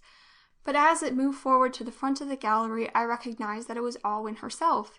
She appeared to have come out of her sleeping room unnoticed by my sister, and to have found her way into the gallery while in that somnambulistic state which I had witnessed on previous occasions. On the way she had assumed a curious disguise in the shape of a heavy riding cloak, which she must have found among the ancient relics scattered about the old wing. Clad in this garment, she reached the balustrade of the gallery and peered down at the mysterious Rose. She stood like that in an attitude of the most intent watchfulness for some minutes. Then I saw her drop suddenly down on the floor of the gallery, concealing herself behind the balustrade and shrouding all but her face beneath the folds of the cloak. Unable to understand the cause of this singular maneuver, I gazed round the hall for some change that might account for it. The face of the somnambulist was turned in the direction of the door into the garden. I watched this door steadily, half expecting to see it open as the other door had appeared to do so.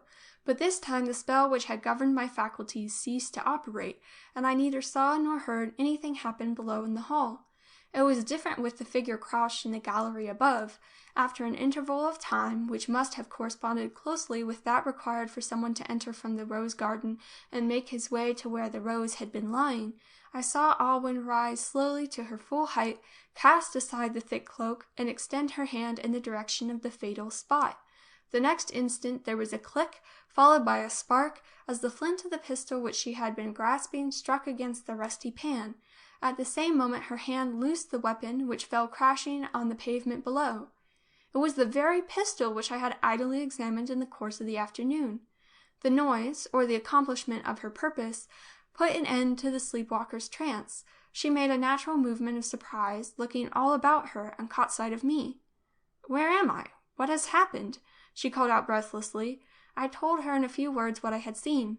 "You came out into the gallery wearing that cloak and hid yourself behind the balustrade after looking at the white rose on the table. Then, at the end of a few minutes, you stood up and fired in that direction. You have just dropped the pistol on the floor of the hall." I was startled by Alwyne's response. "But that rose, the rose on the table, is not white. It's red." I looked, and as surely as I am writing these lines, the rose which I had seen lying there white in the moonlight had changed to the color of blood red. Certain by this time that my senses were deceiving me, I made 2 steps of it to the spot. The rose had gone. I swept my hand over the place where it had lain as I cried out to Alwyne, "There is nothing here." "I can see it still," she replied. "Come down, for heaven's sake, or let me come to you and get a light," I shouted back, thoroughly unnerved. She moved back slowly from the gallery, first casting the cloak once more about her shoulders. I went and opened the door of the wing, and presently she came in sight, descending the stairs with a lighted lamp. She passed her hand across her forehead as she observed, "I am afraid the strain of these experiences is beginning to tell on me. Even now I am hardly sure whether I am awake or asleep." I led her out onto the dais. This time there was no room for doubt. Neither white rose nor red was any longer there to tease the fancy. The old oak board lay in the moonlight, black and smooth as when we had seen it first. Late as it was, we could not forbear questioning each other as to the experiences of the past half-hour. I described to Alwyne what I had seen or imagined, and pressed her to explain her own part in the strange episode. Unfortunately, she could remember nothing of what had happened in her somnambulistic state. She could only guess that she must have been impersonating in a dream the principal actor in that grim tragedy which the old hall had witnessed a century or more ago. We were interrupted by the appearance of my sister Jane, whom the sound of the falling pistol had roused. Something in the expression of my sister's face induced me to whisper hastily in Alwyne's ear, "May I tell her you have made me a promise, and you will keep it?" With the nature of that promise and its subsequent fulfillment, the reader has no concern. There, as far as we knew, ended the story of Bewley Hall, but in due time I found a purchaser for the estate for whom the romantic associations of the old hall were the principal attraction. He exerted himself to trace the history of Sir William Hedges, and succeeded in getting into communication with a member of the family, a rather remote descendant, who was induced to supply the following particulars. Late in life, that is to say after he had passed his 60th year, Sir William took an old man's fancy for the daughter of his parish clergyman, a girl of scarcely 17. Rosamond, as she was named, showed the greatest reluctance to marry the knight, for no reason that she was willing to assign, except his great age. Her father and mother, dazzled by Sir William's wealth and his promises on behalf of their daughter, forced her into the match, and in due course she went to live in the hall as Sir William's wife. but unknown to her parents and, of course, to her new husband, Rosamond had secretly given her heart to a penniless young gentleman of the Greville family, living some 20 miles away. Unable to bear the prospect of losing each other altogether, the lovers agreed upon a method of communication, which they meant should be wholly innocent. Once in every month, when the moon was at the full, young Greville was to ride across to Bewley Hall by night, and obtain entrance through the door of the rose garden, of which Rosamond provided him with a key. Rosamond, on her part, was to descend into the hall, after her lord had fallen asleep, and place a white rose upon the table as a token that all was well, and that she still preserved her fidelity to her first love. On entering the hall and finding the white rose there, Greville was to take it away with him, leaving a red rose in its place, as an answering pledge. For some months the lovers kept up their romantic tryst without discovery, but at last there came a night when it had rained hard during the day, and unwittingly the lover brought in some of the mud of the rose garden on his boots, and left it on the stones of the hall. As ill luck would have it, Sir William woke that morning early, and came down before his household was astir. He noticed the mud stains and the red rose upon the table, and following up the scent, discovered the hoof prints of Greville's horse outside. Firmly believing the worst, the knight swore to be revenged upon his unknown rival, and from that time he set himself to watch night after night for an opportunity of surprising him. When the appointed night came round again, Sir William, who was as usual watching, while feigning to be asleep, saw his wife rise from his side, take a white rose in her hand, and go down into the hall. Leaving the bedchamber directly after her, the knight armed himself with a loaded pistol, and went and hid himself in the musicians' gallery to see what would follow. He failed to see his wife, who was already returning upstairs again, but before Rosamond had made the discovery of her husband's vigilance, the door of the rose garden was opened, and young Greville stole in, with a red rose in his hatband. He was in the act of stretching out his fingers to pick up the rose left by his sweetheart, when Sir William fired. The ball pierced the lover's heart, and he fell forward, his blood gushing over the white flower, which it dyed to the color of that one he had been going to replace it with. Immediately Lady Hedges, who had that moment found her husband's place vacant, ran shrieking out into the gallery, and flung herself headlong down beside her lover's corpse, breaking her neck against the ground. This awful catastrophe served to unsettle the reason of its author, whom the law refrained from punishing. He caused the hall to be shut up, and when he died many years after, he so ordered it by his will that none should reopen the ancient building, nor profane the scene of the tragedy with any sort of pleasure or diversion, as long as the hall should remain in the hands of his descendants. The above narrative, I need not remark, exactly fits in with the experiences I have just related, and which the reader is at liberty to accept or reject as he may please. End of Chapter 4, read by Elsie Selwyn.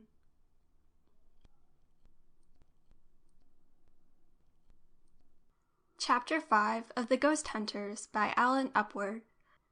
Chapter 5, The Haunted Woman. A month after the romantic adventure of Bewley Hall, I received the most extraordinary letter I have ever had in my life. It was from a lady, and the envelope was marked "Private." This is what I read. The Abbey, Abbotsbury. Dear Sir, I have seen in the Journal of the Psychical Research Society an account of some extraordinary discoveries made by you and a young lady named Sargent in connection with occult phenomena in old family mansions, and I am writing to ask you in confidence if you or she would be willing to come down here and see if you could do anything to put an end to a manifestation which has been going on for a considerable time. I ought to explain that I am the only person in the house who has seen anything, and I have not mentioned it to anyone but my own maid, who can be trusted. I am most anxious that my son Captain Throgmorton should not hear anything about the matter, and therefore it is essential that no one should know why you are coming down. Some excuse will have to be thought of to account for your visit. My son is a widower and has never recovered from the shock of losing his wife, and therefore you will understand that I must make it a point that on no account is he to be troubled. I write to you in the greatest anxiety and distress of mind, and shall be prepared to pay liberally for your services and those of Miss Sargent, for which I shall be most grateful. Trusting you will treat this matter as one strictly between ourselves, I remain yours truly, Lady Maria Throgmorton. P.S. In replying, please do not use an envelope bearing the name of your firm, as the letter bag is opened by Captain Throgmorton. Had I listened to my first impulse, I should have written back firmly, declining to have anything to do with a matter which called for concealment, and especially when I was asked to visit a house under a false character. Unfortunately, before replying, I showed the letter to Alwyne, whose curiosity was immediately aroused to the highest degree. "I am certain there is more in this than meets the eye," she declared. "From the way this lady writes, it is evident that she thinks there is some connection between what she has seen and her son, something which she is afraid to tell us. We must go down and find out at all events what the situation is, even if we go no further." The moment I heard her talk like that, I bitterly regretted having shown her Lady Throgmorton's letter. I knew Alwyn's courage too well by this time to have any hope of frightening her off from an adventure because it threatened to have some risk. The only argument I could think of was an appeal to the conventions. "I could not think of letting you enter the house of a people we know nothing about under a false name or in some concealed character," I said determinedly. "I might consent to do such a thing, but my wife is different." "I'm not your wife yet, you tyrant," Alwyne retorted with a sly smile. "If you show the cloven hoof like that, I shall look out for some kind, good-natured husband who will not trample on me. But there is no need that I should take a false name or do anything else that you don't like. Why shouldn't this lady advertise for a companion in the Standard, and I answer the advertisement and go down on trial?" I felt that I was no match for Alwyne's ready wit. She found a way out of every difficulty as soon as I stated it. "Well, at all events, I shall insist on going down first and finding out something more about these people," I said. "How do you suggest that I should manage?" Alwyne considered for a minute. "There is no reason why you should not go down in your own name too," she said at length, "unless Captain Throgmorton has heard of you. You might find out that from Lady Throgmorton. I should think that the simplest plan would be for her to send for you to advise her about some alteration in the house. Those old places are always wanting repairs. Unless she can persuade her son to let it, he seems to be the master.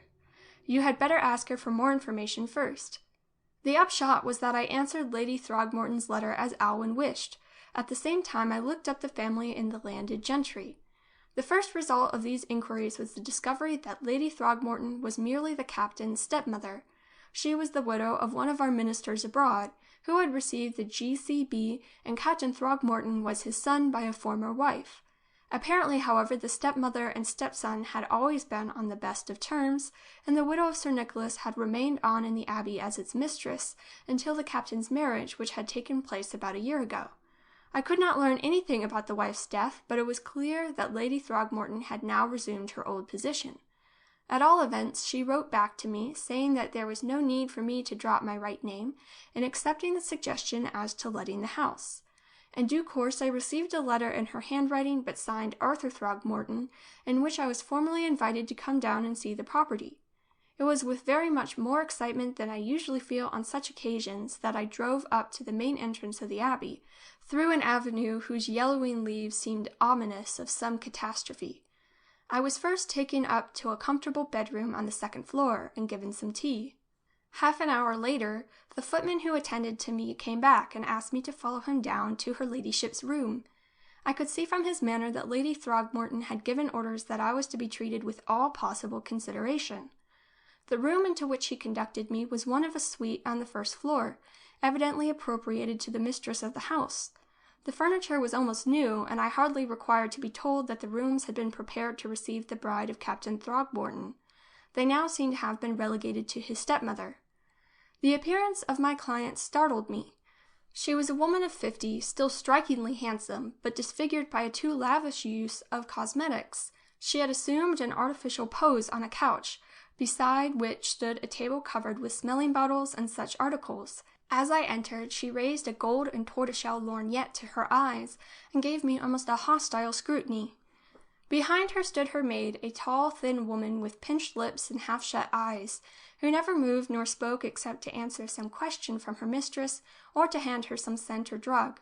The sight of this rouged and laced-up figure, with its blackened eyelids and prominent nose, and the silent shadow in the background, made me feel as if I had stepped into the atmosphere of some place like Hamburg or Ostend, instead of an English country house.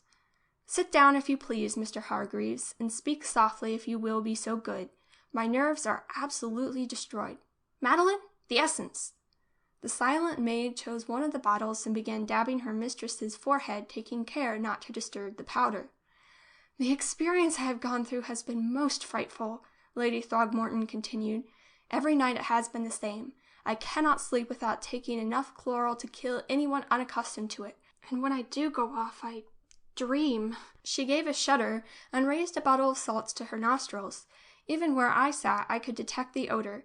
In fact, the air of the room was thick with scents. I waited for her to explain the nature of her experiences. "Every night since I have been back in these rooms it has come to me," she went on. She seemed to have a difficulty in speaking out plainly. "It is an apparition, or it seems to be one, the apparition of my son's wife." I thought it time to ask a question or two.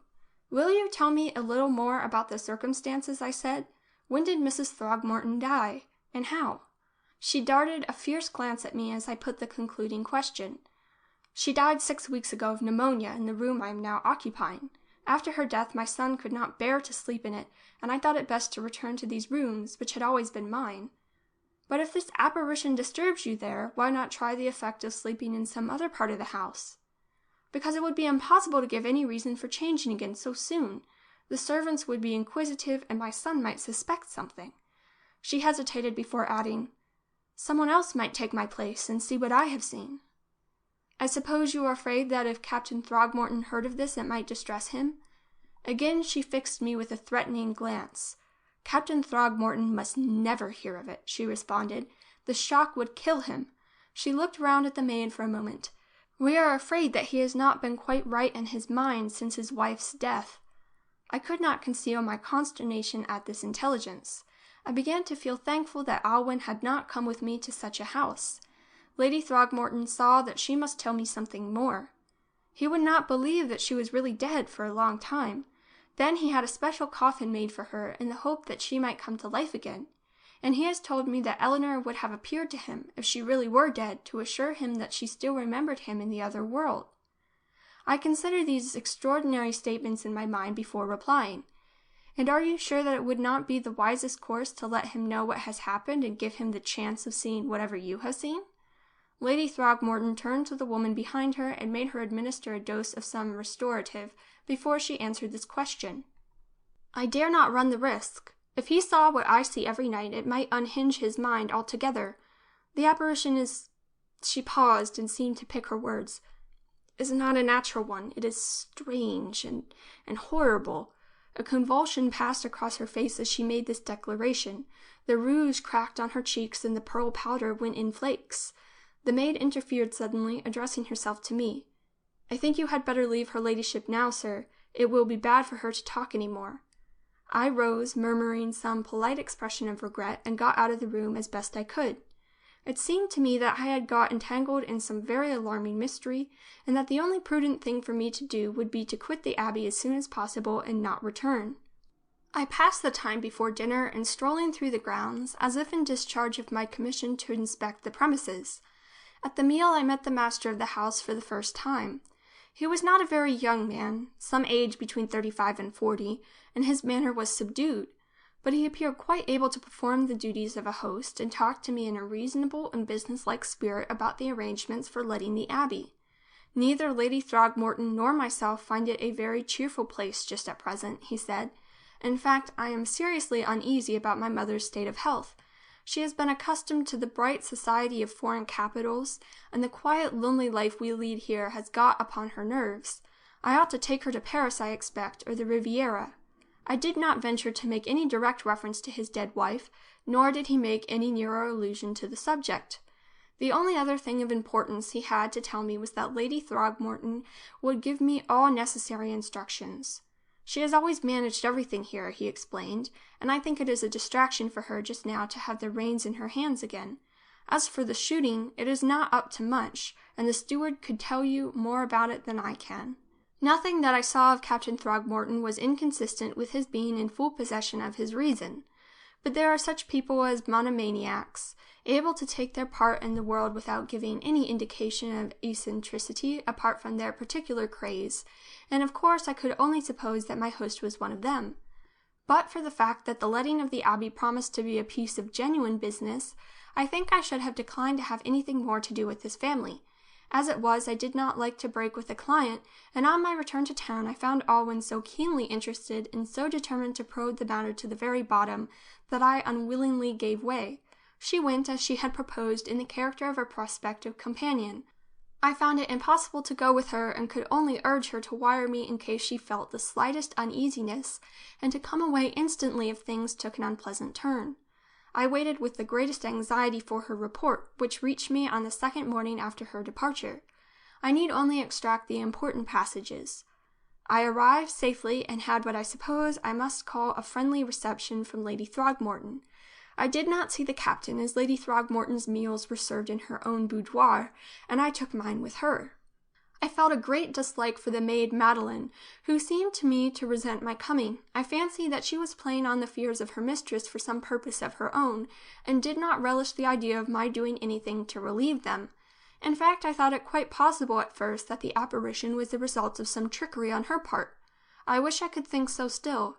I wish I had never seen what I saw last night, and what I am afraid I shall never be able to forget.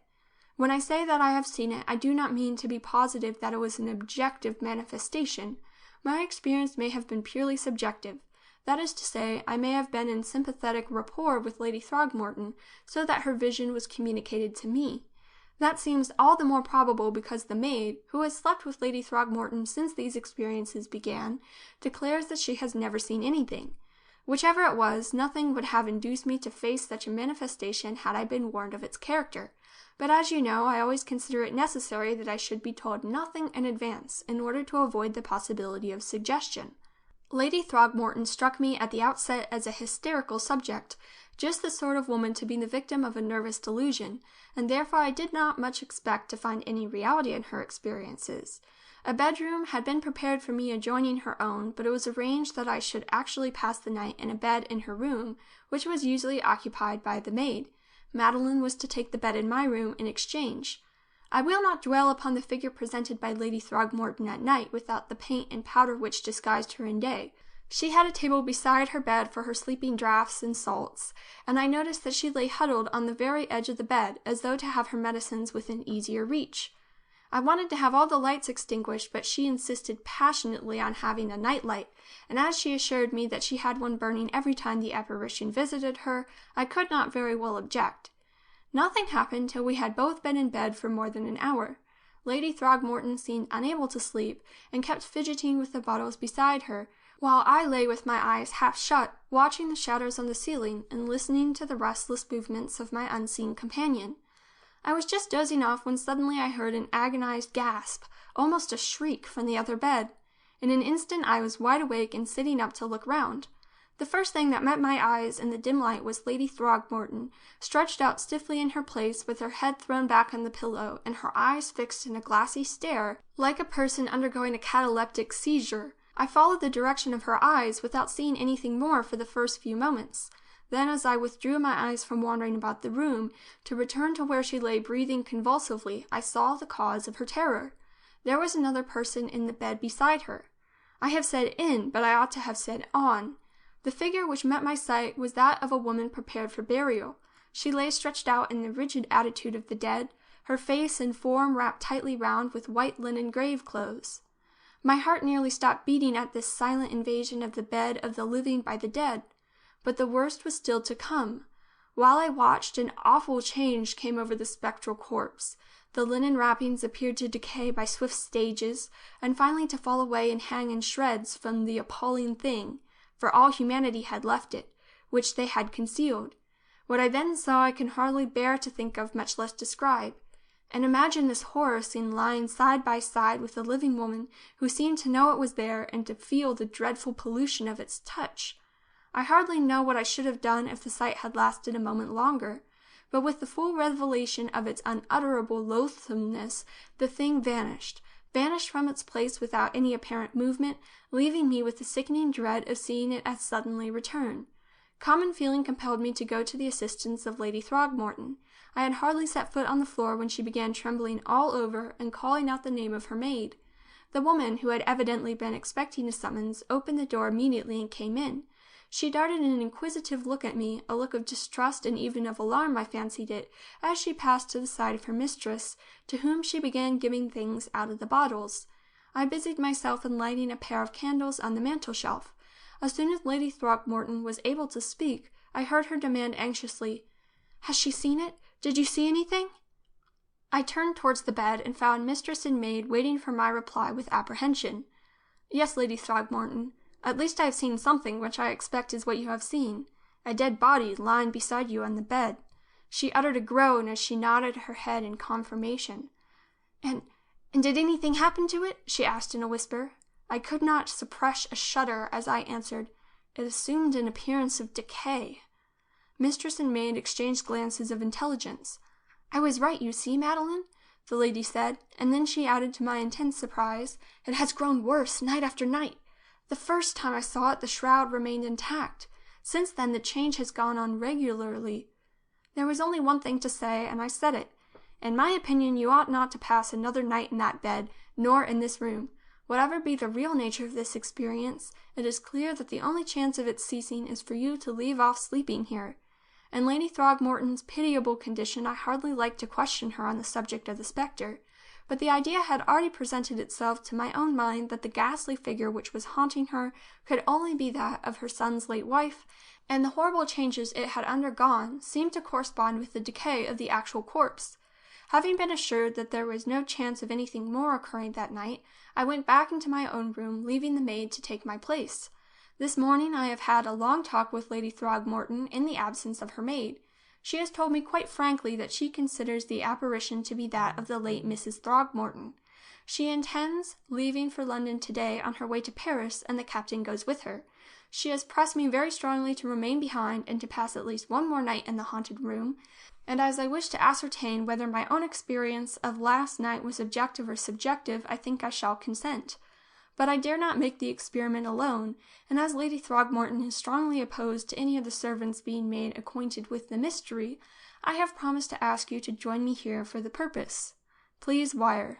I need not remark on the courage of this brave girl in consenting to remain alone in a house where she had had such a frightful experience. I wired immediately to say I should arrive by the next train, and I was as good as my word. I found Alwyne installed as Lady Throckmorton's deputy in charge of the house and servants, who were all under notice to leave. We decided to sit up till the hour at which this sepulchral figure would appear, if it appeared at all. In good time we moved into Lady Throckmorton's room, extinguished all the lights except the solitary night-light, and sat watching for what might happen. A surprise awaited us. We were ignorant of the exact minute at which the previous manifestation had occurred, but midnight came and passed without the slightest sign of anything uncanny. I was just saying to Alwyne that I thought it was useless to wait any longer, when the silence of the night was broken by footsteps advancing suddenly along the corridor. In a moment the door was burst open, and we beheld on the threshold Captain Throckmorton, with a lighted lantern in one hand and a revolver in the other. "Explain the meaning of all this," he demanded sternly as we sprang to our feet. I was at a loss what answer to make to him, but Alwyne was quick to assert herself. "We are here in pursuance of instructions from Lady Throckmorton," she said with dignity. "Perhaps you will explain how it is that, after leaving the Abbey in my charge, you have returned in this manner and adopted such a tone towards me." The captain was evidently not prepared for this retort, which at once subdued him. "I will apologize, of course, if I am in the wrong," he said, speaking more quietly. "I came down here because my stepmother's action in leaving you here seemed to me eccentric. I felt more and more uneasy as I got further from the house, and finally, after seeing her off to Paris, I decided to run down here again and make sure that all was right. I have only just walked over from the station, and seeing the light in this room, I suspected something wrong." He glanced round the room as he spoke with a mixture of curiosity and emotion. I thought it was now time for me to speak. "I trust my name and the reputation of my firm will be a sufficient guarantee that everything that has passed in your absence has been entirely in accordance with our instructions from Lady Throckmorton, to whom you may recollect you referred me. If you will now come with me into another room, I will tell you what those instructions were." Captain Throckmorton took us downstairs into his library, and there I told him the entire story as I have told it here, only omitting for his own sake the hideous detail of the change which had followed the first appearance of the spectral corpse. "Tonight we have seen nothing," I said in conclusion. "I think, therefore, you may rest assured that the whole thing is a diseased imagination on the part of Lady Throgmorton, due to the state of her nerves." The captain listened with the closest attention, wincing more than once at the references I had made to his dead wife. At the close he said, "I am infinitely obliged to you for telling me this. It is true that I had a special coffin constructed for my late wife, but it was in discharge of a solemn promise to her, as she entertained a morbid dread of being prematurely buried. I may add that I engaged a medical man to visit the vault every day for a week, when he reported to me that changes had taken place which rendered it utterly impossible to doubt the reality of the death." The reluctance with which he had made this statement showed me that he knew what the doctor had seen. The changes were those which Alwyne had seen in the vision of Lady Throgmorton. "Do you think there is any possibility that Lady Throgmorton may have heard of these visits?" It was Alwyne who put the question. The captain shook his head. "I think not, Miss Sargent. Naturally, I did not wish such a thing to be known, and I pledged the doctor to secrecy." He frowned as he added, "It is a very serious thing if my stepmother has been representing that my intellect is disordered, as you say. I must consider what is my best course, but I think I shall have to follow her abroad, and perhaps take the doctor with me." We separated for the night with mutual expressions of regret. In the morning, Captain Throgmorton, opening the letter-bag as usual, found in it a telegram addressed to Alwyne. It proved to be from Lady Throgmorton, who was staying at a hotel in the Avenue Friedland, and contained these words: "I have seen it here. Come immediately." On reading this extraordinary dispatch, not one of us any longer doubted that the sender's mind was unhinged. Captain Throgmorton at once sent a groom for the doctor, who arrived in the course of an hour. When the doctor had been placed in possession of the whole of the facts, and this time I did not think it right to suppress anything, his manner became exceedingly grave. "I will say nothing till I have seen Lady Throgmorton," he declared, "but I agree with you, Captain, that we ought both to go to Paris by tonight's boat." Before leaving, Captain Throgmorton and I exchanged promises, one of strict secrecy on my part, and on his own to communicate to me the final outcome of the affair. That promise was never kept. A brief note, so brief as to be almost discourteous, informed me that Lady Throgmorton had been confined, with her own consent, in a private asylum in the department of Seine-et-Oise, and that is the last I have ever heard from the Throgmorton family. The truth was revealed to me in a singular manner some years after by the last person from whom I ever expected to learn it, Lady Throgmorton's maid. Having learnt that this woman had presumed to give my name as a reference, I found her out and threatened her with proceedings. By way of excuse, she pleaded that the death of her mistress had thrown her on the world without friends, Captain Throgmorton having refused to assist her because he suspected her of complicity in his wife's death. That death, she now assured me, was the work of Lady Throgmorton, who was unable to endure the loss of her position as mistress of the abbey and of certain family jewels which went with the estate. It had been brought about, or at least hastened, by means of a drug which subsequently arrested the decomposition of the corpse. The doctor, it appears, had already been struck by some unusual symptoms in the case, and again by certain unexpected signs in the decay of the body. On being informed of Lady Throgmorton's visions, or hallucinations, his suspicions were given definite shape, and a full confession was extracted from the wretched woman before her reason finally gave way. Shortly after the somewhat abrupt conclusion of this adventure, a quiet wedding took place, and Alwyne Sargent became Alwyne Hargreaves. I do not think any explanation of my conduct in marrying my secretary is due from me as a businessman. Alwyne had materially assisted me to attain the prosperity I now enjoyed, and it was only right that she should share it. Our continental honeymoon helped to restore her health, which had been considerably impaired by the shocks to which she had been so frequently exposed. I have now given up dealing in haunted property, and my wife will never in the future, I trust, be called upon to exercise her extraordinary gift of clairvoyance. End of Chapter 5, read by Elsie Selwyn. End of The Ghost Hunters by Alan Upward.